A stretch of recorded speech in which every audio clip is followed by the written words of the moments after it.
Hollywood dumps Meghan, royal fairy tale over? Prince Harry and Meghan Markle, having stepped away from the British monarchy, arrived in California with ambitions as bright as the Hollywood sign itself. They secured massive 9-figure deals that promised to reshape their public lives and establish them as powerful media producers. The centerpiece was a reported $100 million contract with Netflix, a partnership that was meant to produce inspiring documentaries, feature films, and children's programming. This deal was their golden ticket, a declaration that they could thrive and perhaps even outshine the institution they had left behind. The world watched, waiting for the creative genius to unfold. However, the dream has reportedly met a harsh reality. Today, on July 13, 2025, the industry is buzzing with news that Netflix has decided to pull the plug on this monumental deal. The initial excitement that surrounded the Sussexes has slowly eroded, replaced by a narrative of disappointment and underdelivery. What was once seen as a brilliant strategic move for both the couple and the streaming giant now looks like a cautionary tale. The content that was delivered failed to make the cultural impact that Netflix had surely hoped for when it invested such a staggering sum. Instead of becoming global hits, their projects often landed with a quiet thud, failing to capture the public's imagination or the praise of critics. The initial flurry of press releases and optimistic announcements has given way to a stark and uncomfortable silence, now broken by the news of the deal's termination. The end of the Netflix deal calls this entire model into question. The Hollywood dream, once so vibrant and full of promise, now seems to be fading, leaving the Duke and Duchess of Sussex at a critical and uncertain crossroads in their professional lives. However, the tide began to turn. Whispers of difficulties behind the scenes grew louder. There were reports of creative differences and a lack of clear direction. The goodwill they initially enjoyed started to evaporate, and a backlash began to form among industry insiders and commentators. The Hollywood welcome mat was slowly being pulled from under their feet as the town's initial fascination gave way to frustration. When Prince Harry and Meghan Markle first signed their deals, Hollywood seemed to roll out the red carpet. They were the ultimate celebrity acquisition, blending royal mystique with modern glamour. Companies like Netflix and Spotify were eager to capitalize on their global fame, believing that anything the Sussexes touched would turn to gold. The initial contracts were seen as a major coup, a sign that the couple had the star power to command top dollar and compete with the biggest names in the entertainment industry.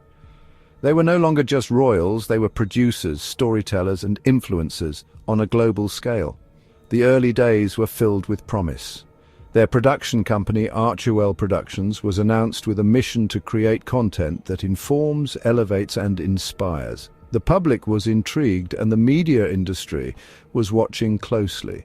The expectation was that their unique life experiences would provide a deep well of stories that would resonate with audiences worldwide. They had a built-in narrative that was undeniably compelling. A prince who gave up his title for love and a successful actress who challenged a centuries-old institution. It seemed like a recipe for guaranteed success, and the multi-million-dollar price tags on their deals reflected that belief. The end of the deal was followed by a stunning and very public rebuke. Bill Simmons, a high-ranking Spotify executive and popular podcaster, did not hold back his feelings. On his own podcast, he launched a scathing attack on the couple, famously calling them lazy effing grifters. This was not just a quiet industry whisper. It was a loud and clear message from a key figure in the audio world. The grifters label stuck, creating a public relations nightmare and making it much harder for them to secure future deals. The Spotify saga became a clear warning sign of the bigger troubles that were yet to come. Before the Netflix deal crumbled, there was another major crack in the Sussexes' media empire, their partnership with Spotify. In 2020, they signed a deal worth an estimated $20 million to produce podcasts. This was another significant move, positioning them in the booming audio market. The flagship project was Meghan's podcast, Archetypes, which aimed to explore and challenge the labels that try to hold women back. The first season launched with a lot of fanfare, featuring high-profile guests like Serena Williams and Mariah Carey. It even topped the podcast charts in several countries upon its debut. Despite the initial success, the partnership with Spotify was surprisingly short-lived. After just one season and 12 episodes, the deal was mutually terminated in June 2023. The official statement spoke of a mutual agreement, but industry insiders painted a different picture. They suggested that the Sussexes had not produced enough content to justify the massive payout from Spotify. The project, while polished, did not seem to be part of a larger, sustainable content strategy, leaving Spotify executives reportedly underwhelmed. So, before the deal officially ended, Netflix was already running into a bunch of problems with the Sussexes. Sure, the Harry and Meghan docuseries was a hit, but honestly that just wasn't enough to keep everyone happy. And, to make things worse, there were these plagiarism accusations swirling around Pearl. That really added fuel to the fire and made the whole situation even messier. Netflix's patience was definitely starting to wear thin.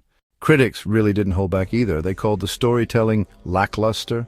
The feedback was, well, pretty brutal. Plus, when their projects finally did come out, like that lifestyle series, they didn't exactly wow the critics. The average review was just 2 stars. According to some insider reports, including from the Wall Street Journal, there were a lot of missed deadlines and, honestly, a real lack of creative direction behind the scenes.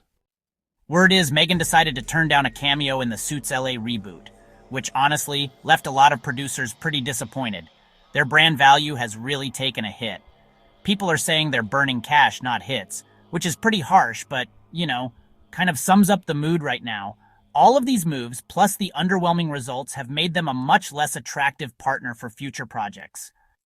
So about the royal family's reaction, yeah, there's not a lot of sympathy there. Some folks are even saying there's a bit of smirking going on. The industry's always open to a comeback, but honestly, only if the content is actually good.